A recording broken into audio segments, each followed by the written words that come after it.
और साथियों, वे लोग जो यहाँ पर भारत में राम की बात करके हमारे बीच में नफरत पैदा करते हैं, वे लोग जब भारत से बाहर जाते हैं तो कहते हैं हम बुद्ध की धरती से आए हैं, हम शांति की धरती से आए हैं, हम बुद्ध को चाहते हैं, हम युद्ध को नहीं चाहते हैं। उनकी औकात नहीं कि वो अपने उस राम को जाकर के दुनिया के देशों में बताएं कि हम राम की धरती से आए हैं। हिंदू जितने भी 21 करोड़ देवता हैं, सारे देवताओं के पास कोई न कोई हथियार है। बगैर उनकी इच्छा के तृण भी हिल नहीं सकता, हवा भी चल नहीं सकती, हम सांस नहीं ले सकते, जैसा वे बताते हैं।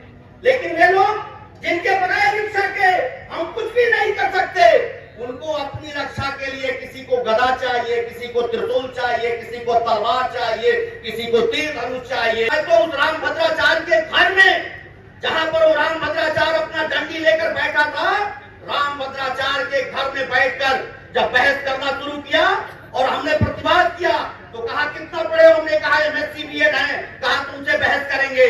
हमने कहा मुलायम सिंह यादव को कहा कि वो राक्षस है, उसने राम भक्तों पर गोली चलाया।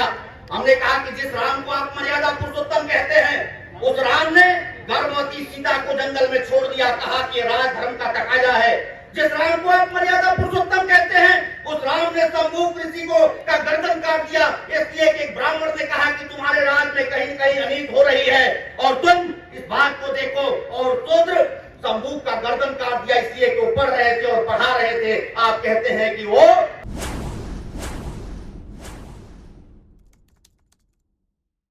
उन 22 प्रतिज्ञाओं को छापा है और उसको अगर जनता के बीच में खड़े होकर मंत्री जी ने अगर उन प्रतिज्ञाओं को पढ़ा और पढ़वाया तो कौन सा गुनाह था कि मंत्री जी को बर्खास्त किया गया और उनके खिलाफ मुकदमा लिख करके और थाने में बिठाने का काम किया गया। तो इसलिए साथियों, हमको इसलिए भक्त सुमित्रा तंजी और उसके तत्काल बाद राजेंद्र पाल गौतम जी को बर्खास्त किया गया, थाने पर बिठाया गया और उसके बाद सुमित्रा तंजी ने लखनऊ, हम दिल्ली से सीधे हम लखनऊ आए और लखनऊ के पार्क में विशाल बौद्ध सम्मेलन हुआ और वहां पर भी आदरणीय सुमित्रा तंजी ने 22 प्रतिज्ञाओं को पढ़वाने का काम किया और किसी की औकात नहीं हुई कि मुकदमा लिखे और किसी को पूछने जाए। और उसके बाद फिर मेरठ में कार्यक्रम हुआ और आज गोरखपुर में हो रहा है। साथियों, हम बुद्ध के लोग हैं और हम तो इस बात पर हमको फख्र है कि हम वहां पैदा हुए जहां बुद्ध ने परिनिर्वाण को प्राप्त किया, देवरिया और कुशीनगर। हमारे घर से केवल 25 किलोमीटर। हर हफ्ते, हर 15 दिन पर एक बार जब जाते हैं कुशीनगर तो अजीब सुकून मिलता है कि हमारा एक पूर्वज, हमारा एक पुरखा जिसने पूरी दुनिया को रास्ता दिखाया शांति का, समता का, ममता का, प्रेम का, बंधुत्व का, आज उस हम कुशीनगर में महामना बुद्ध के उस परिनिर्वाण स्थली पर आए हुए। और साथियों, वे लोग जो यहाँ पर भारत में राम की बात करके हमारे बीच में नफरत पैदा करते हैं, वे लोग जब भारत से बाहर जाते हैं तो कहते हैं हम बुद्ध की धरती से आए हैं, हम शांति की धरती से आए हैं, हम बुद्ध को चाहते हैं, हम युद्ध को नहीं चाहते हैं। उनकी औकात नहीं कि वो अपने उस राम को जाकर के दुनिया के देशों में बताएं कि हम राम की धरती से आए हैं। इसलिए जब राम की धरती से वो कहेंगे तो इस बात को खंगाला जाएगा, तलाशा जाएगा कि राम ने कौन से ऐसे काम किए थे, तो पता चलेगा कि राम ने एक शूद्र के पढ़ने पर शंभूक का गर्दन काट दिया था। वो बताया जाएगा जब राम को बताएंगे कि हम राम की धरती से आए हैं, तो उनको बताया जाएगा जब देश के, दुनिया के लोग राम के चरित्र के बारे में, राम के इतिहास के बारे में जो भले ही मिथक है, जब खंगालेंगे तो पता चलेगा कि राम ने 50% आबादी जो महिला होती है, नारी होती है, उसका अग्नि परीक्षा देने के बाद भी अपनी पत्नी सीता का जंगल में गर्भवती होने के बाद परित्याग कर दिया था। लेकिन बुद्ध ने क्या किया? राम के पास धनुष है, तीर है। हिंदू जितने भी 21 करोड़ देवता हैं, सारे देवताओं के पास कोई न कोई हथियार है। बगैर उनकी इच्छा के तृण भी हिल नहीं सकता, हवा भी चल नहीं सकती, हम सांस नहीं ले सकते, जैसा वे बताते हैं। लेकिन वे लोग जिनके बगैर इच्छा के हम कुछ भी नहीं कर सकते, उनको अपनी रक्षा के लिए किसी को गदा चाहिए, किसी को त्रिशूल चाहिए, किसी को तलवार चाहिए, किसी को तीर धनुष चाहिए। और एक व्यक्ति पैदा हुआ भारत के अंदर, महामना बुद्ध ने अंगुलीमाल जैसे डाकू के सामने शांति और अहिंसा का उपदेश देकर उसको अपना शिष्य बना लिया, भंते बना दिया, चीवर पहना दिया। ये बुद्ध का आदर्श था, ये बुद्ध। और हम आपसे कहना चाहते हैं, जब बात हो रही थी रामभद्राचार्य की, एक बार मैं चित्रकूट गया और मेरे मन में चित्रकूट गया, जब देखा विकलांग विश्वविद्यालय, विकलांग इंटर कॉलेज, मूक बधिर इंटर कॉलेज, तमाम संस्थाएं तो लोगों ने बताया मेरे जिले के देवरिया के मोनीश मिश्रा वहां पर प्रतिकूल पद थे, बताया कि बहुत शानदार व्यक्ति है, 16 भाषाओं। उसके बाद से वह संत मुलायम सिंह यादव को मां बहन की गालियां हम लोगों के सामने देना शुरू कर दिया। उनके कुलाधिपति जो उनके बगल में बैठे हुए प्रतिकूल पद थे, हम लोगों के बैठ दबा हाथ पकड़ रहे थे, मुंह पे उतारा कर रहे थे कि आप लोग कुछ बोलिएगा नहीं, हमारी नौकरी का सवाल है। लंबी बहस चली और बहस के बाद यहाँ पर बात हो रही थी।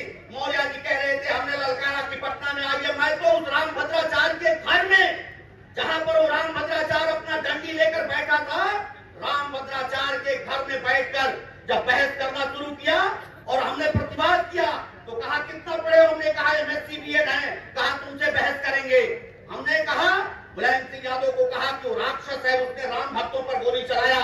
हमने कहा कि जिस राम को आप मर्यादा पुरुषोत्तम कहते हैं, उस राम ने गर्भवती सीता को जंगल में छोड़ दिया, कहा कि राजधर्म का तकाजा है। जिस राम को आप मर्यादा पुरुषोत्तम कहते हैं, उस राम ने शंभूक ऋषि को का गर्दन काट दिया, इसलिए कि एक ब्राह्मण ने कहा कि तुम्हारे राज में कहीं कहीं अनीत हो रही है और तुम इस बात को देखो। और शूद्र शंभूक का गर्दन काट दिया इसलिए कि वो पढ़ रहे थे और पढ़ा रहे थे। आप कहते हैं कि वो राजधर्म था। हम कहना चाहते हैं कि वो राजधर्म था, याद तय करिए। लेकिन मुलायम सिंह यादव ने जो गोली चलाया वो किसी राम भक्त के ऊपर, किसी हिंदू के ऊपर नहीं, बाबा साहब अम्बेडकर के लिखे संविधान के मुताबिक भारत के सुप्रीम कोर्ट ने कहा था कि यथास्थिति वहां बरकरार रहनी चाहिए। भारत के संविधान ने कहा था, एकता परिषद ने मुलायम सिंह यादव को निर्देश दिया था कि वहां पर यथास्थिति बरकरार रहनी चाहिए। तो उस व्यक्ति ने भारत के संविधान की मर्यादा को रक्षा करने के लिए और राजधर्म का निर्वाह करने के लिए गोली चलाया था। और उसके बाद रामभद्राचार्य ने विषय बदल दिया।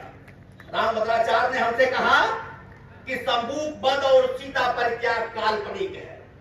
हमने सवाल किया रामभद्राचार्य से, यदि शंभूक वध और सीता परित्याग काल्पनिक है तो सैकड़ों वर्ष से अपने धर्म शास्त्रों में पढ़ाते क्यों हैं? रामभद्राचार्य ने कहा हमने एक अलग रामायण लिखा है और उसमें इन दोनों उदाहरणों को हमने निकाल दिया है। और वास्तव में इन दोनों उदाहरणों को उसको निकाल करके रामभद्राचार्य लाए तो भारत के धर्माचार्यों ने मीटिंग करके और रामभद्राचार्य से कहा कि भारत के धर्मशास्त्रों से छेड़छाड़ किए तो तुमसे धर्माचार्य की उपाधि, जगत गुरु की उपाधि छीन लेंगे और संत समाज से निकाल दिया जाएगा। इसलिए साथियों, आज आदरणीय मंत्री जी चर्चा कर रहे थे राजदंड का। भारत का संविधान जहां लोकतंत्र है, राजा के पास राजदंड होता है, लेकिन आज हमारे देश के संविधान के ऊपर बहुत बड़ा खतरा है। हमारे देश के ऊपर अभी रेल हादसा हुआ और पता है 3,12,000 पद रेलवे में खाली है और 1,40,000 पद केवल सुरक्षा से जुड़े हुए जो कर्मचारी हैं, उन सुरक्षा से जुड़े हुए कर्मचारियों के 1,40,000 पद खाली हैं। इस बात को हमारा हिंदी अखबार नहीं लिखता, अंग्रेजी अखबारों ने दिल्ली से प्रकाशित किया है कि 3,12,000 पद रेलवे के आज की तारीख में खाली हैं, जिसमें 1,40,000 सिक्योरिटी से, सुरक्षा से, सेफ्टी से जुड़े हुए पद हैं। लेकिन ये सरकार, मोदी की सरकार 9 वर्ष में एक भी